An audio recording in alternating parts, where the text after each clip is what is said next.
Ladies and gentlemen, welcome to the latest expansion-packed episode of the Switch It Up show. And you know, and I know, ladies and gentlemen, that even though things are crazy out there in this real wild world, your friend Glenn and I are here to switch it up. My friend, how are you living today?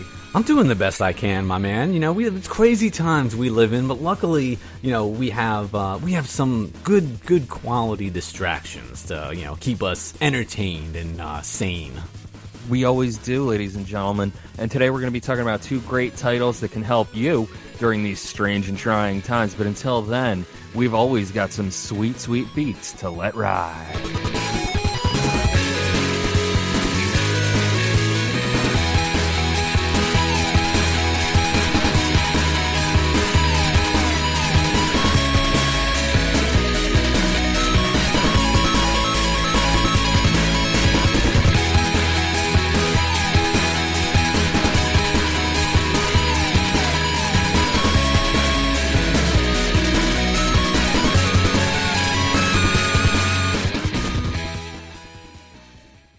Anamanaguche, keeping you A-OK.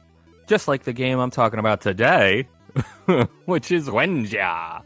It is $7.99, and you get 40 gold coins when you purchase it digitally. It is also currently available on the Nintendo eShop. Wenjia is a 2D platform game with puzzle-solving elements. Players can freely travel between two realms, the material world and the energy world, each of them with different challenges and obstacles. Players must utilize both realms' mechanisms to reach their final goal. Wenjia's exquisite hand-drawn graphics bring out both the vivid colorfulness of the matter realm and the fantastical strangeness of the energy realm. The sharp contrast between the two realms offers the players a unique visual feast. Working with game audio talents from Russia, Wenjia's sound team has created an immersive fantasy environment that features deep woods, eerie ruins, and raging volcanoes. It is one-player platformer action-adventure puzzler from Indie Nova. Good friends over there at Indie Nova. Ladies and gentlemen, this game is very, very pretty. It is on par with A Journey, the level of beauty that this game has. However, the story is a little lackluster, I want to say. I feel like you don't necessarily experience as much as you do in Journey because they're handing you a lot more, and the translation is oftentimes not that accurate for English. So it does make it a little bit difficult. The puzzles are not that confusing. However, there is some difficulty with the actual controls and your hit radius, I want to say. There were several times where I want to say I wasn't jumping quite far enough, even though like my front legs were already on the platform, things like that. Getting sort of mowed over by different obstacles. Aside from that, though, the game is very nice. It seems a little quick. I want to say it took me maybe 4 or 5 hours. It wasn't bad, though. It needs some polish. It needs maybe a patch on a translation and probably a little bit of a fine-tuning on some of the hit radiuses.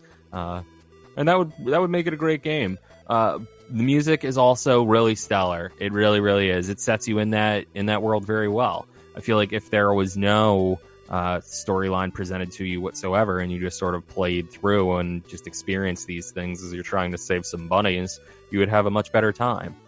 So maybe a little less would have been more for this game, Wenjia, and that's why I'm going to give it a 3.5 out of 5. That's a very decent score, my man. It seemed like you were, pretty enamored with it. I thought it was a pretty good-looking game, and it is interesting, but I wasn't that compelled to continue playing it, just because it's not that fluid. The controls seem a little bit clunky. Like I said, the hit radius doesn't seem right for everything. And that's a real turnoff. And then having the translations presented to you in a broken format is a little frustrating as well. It's not completely broken. It just happens often enough that I was like, what? Like, what's happening here, you know? That's fair, man. You want to make sure that the controls are on par, because that can definitely ruin the game experience for you. But luckily, my game, Dead or School, actually controls and the flow, something it definitely excels at. And Dead or School is available right now on the Nintendo eShop for $29.99. So we're tipping the scales at a little bit of a higher price game than sometimes we normally review. But let me go ahead and hit you with a little bit of the synopsis, give you an idea of what to expect if you get into Dead or School. Join Hisaku and fight hordes of the undead to defend her right to a normal school life in the 2.5D zombie-infested adventure Dead or School. Join Hisaku's fight for the survival against the zombie infestation overrunning Tokyo and defend her right to a normal school life in this fast-paced 2.5D adventure. Forced into isolation underground by the zombie apocalypse, Hisaku has little understanding of the world above. After hearing stories about schools above ground, Hisako dons her grandmother's school uniform and takes up arms against the undead horde with one goal in mind: to become a schoolgirl. Travel across Tokyo, visiting iconic locations such as Shinjuku, Asaku, and Rapapon. Whoa, jeez. Roppongi? Yeah, there you go. Using the subway system and take on gruesome bosses in both close and ranged combat. Upgrade Hisaku's weapons and abilities for even more destructive force and find collectibles that reveal the truth behind the zombie apocalypse. Will Hisaku be able to find salvation at school, or is the world just dead? Find out in Dead or School. So basically, zombies have overrun the the above ground area. It's been like that for like 20 plus years. This girl's entire life. Maybe she's not 20. I guess she's school age, but it doesn't really say like where in school she is. I get the feeling she's maybe in high school or maybe in college. Hopefully.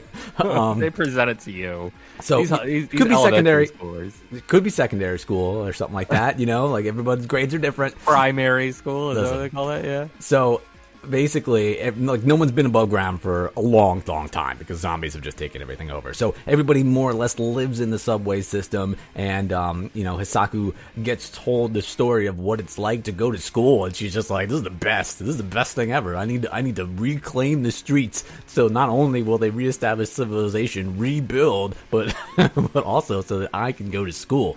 It's got a kind of a little crazy, but I enjoy it. It's fun. It's presented in a fun way, and basically, it's kind of like you're going through this subway and you're clearing out different enemies in different areas and running into people along your way who may or may not be friendly to help you. And as you go through and you fight them, you have the chance to upgrade your different weapons and kind of make your character better. And you find different weapons and you can repair some of them and like craft. So it kind of reminds me a little bit of like a 2D side-scrolling Dead Island, if you remember that game. Nice. And normally I really don't like sometimes I feel like these games can get repetitive, but I feel like the gameplay is solid. The controls are spot on. I think it's funny. The interactions that you have with characters, like the characters are like, they're to be expected, but I don't know. I have fun. I have fun with this game. I feel like because the gameplay is fun and the story is just so kind of like out there that they plays off each other really, really, really well.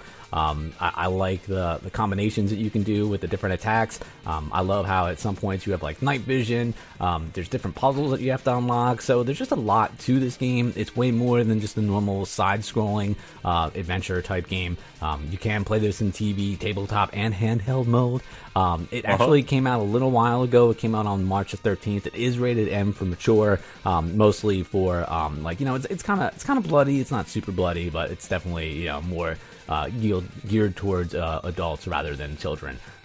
Nothing too like crazy off the wall as compared to some of the other games that we've reviewed here on the show. But it is rated mature.